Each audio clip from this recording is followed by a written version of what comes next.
When China landed the first manned spaceship on Mars, humanity was immediately contacted by aliens.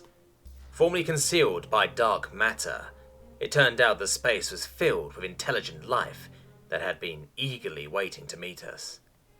First contact was initiated through radio and television and was in all languages. The announcement stated that now we were an interplanetary species, we had earned the right to be contacted by the multitude of alien species that had been observing humanity for tens of thousands of years. They said that they were so happy to have seen us progress to this point, and that they were thrilled to welcome us into the larger community of intelligent life.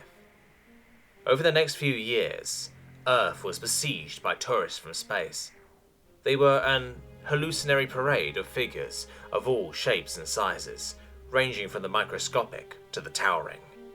They came bearing gifts, technology, medical breakthroughs, and seemed to only want one thing: to talk to a human, any human, about any and every aspect of our lives. Initially fearful and skeptical, our predominant feelings towards the visitors gradually gave way to one of bemused flattery. While we were interested in their cultures, biology and technology, they seemed to be interested in us as individuals. Over and over again, we were told how special and unique we were, and how long they had waited to meet us. I was fascinated by the aliens as well, and when the first visiting centers where humans and aliens could meet were opened, I volunteered to be a liaison. I got to serve as a type of tour guide and intermediary between the visiting humans and the visitors beyond the stars. Over my time working there, I even got to know some of the aliens personally. One, a creature who charmingly referred to itself as Jumble, took a personal interest in me and my life. Jumble looked like a 3-foot tall fuzzy octopus with nearly comically enlarged eye gear and a breathing apparatus. Despite his odd appearance, over time, the two of us became friends, perhaps best friends. He seemed to love and appreciate me unconditionally, and seemed anxious to help me in any way he could. For example, when learning of a rare medical condition my family was genetically prone to, he provided me with a cure that I passed along to my doctor to share with the larger medical community. These sorts of information transfers were common. The aliens seemed eager to assist us in any way possible, but with one glaring exception. They offered us no advice on spacefaring technology. They said that was the responsibility of every species to develop on their own. Over time, this became a bone of contention. A segment of society grew angry that while aliens were more than happy to visit Earth, they refused to open the large universe up to us. The anger grew, and predictably, exploded into violence. The visitor center I worked at was bombed and partially destroyed. I wasn't scheduled to work that day, but received the news of the attack and an urgent message. Jumble was badly hurt and wouldn't have long to live, and then he desperately wanted to see me one last time. I rushed to the visiting center. When I arrived, Jumble was in terrible condition. He was badly burned. Half of his limbs had been crushed, and his eye gear had been smashed, nearly blinding him. I sat beside his medical bed crying, and held on to the tip of one of his tentacles. The texture was similar to a warm peach, and I could feel that it was trembling. He was still able to communicate, though. His voice, through the translation device, quivered and squealed with feedback. It was a sound I knew denoted strong emotion. He told me the aliens understood, and that they weren't angry at all.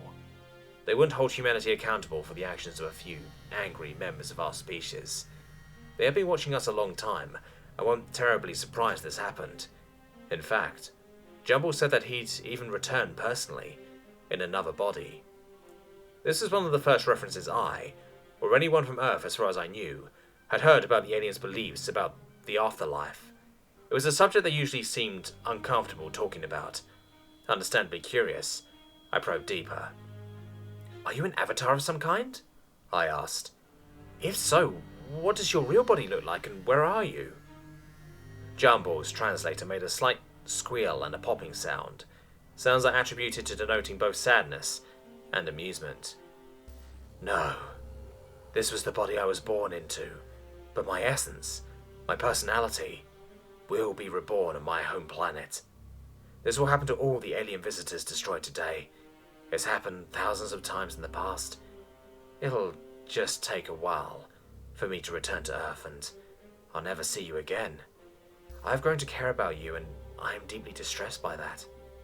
The statement ended with a low, prolonged squeal that I knew denoted intense grief. I struggled to understand what he was saying. Jumble seemed to be implying that not only would he be reincarnated, but that he'd remember his previous life and even return to Earth at some point in the future. "Jumble, you're saying that you have proof of the afterlife and reincarnation?" I said, my voice shaking with joy and emotion. "That's amazing news. That means we can see each other again. Just find me my reincarnation and remind me of our friendship." Jumble's tentacle squeezed my hand tightly. Through the sound of the breathing apparatus, I could hear his breathing start to hitch and fade. With the last of his strength, this is what he told me, and his words were accompanied by a low squeal from the translation device. "No, that's impossible. Humans don't survive death and aren't reborn. You're the only intelligent species that doesn't. That's why you are all so fascinating to us. Each of you is so unique and special. You live once, for a short period of time, and never return again. That's why I am so sad, my friend.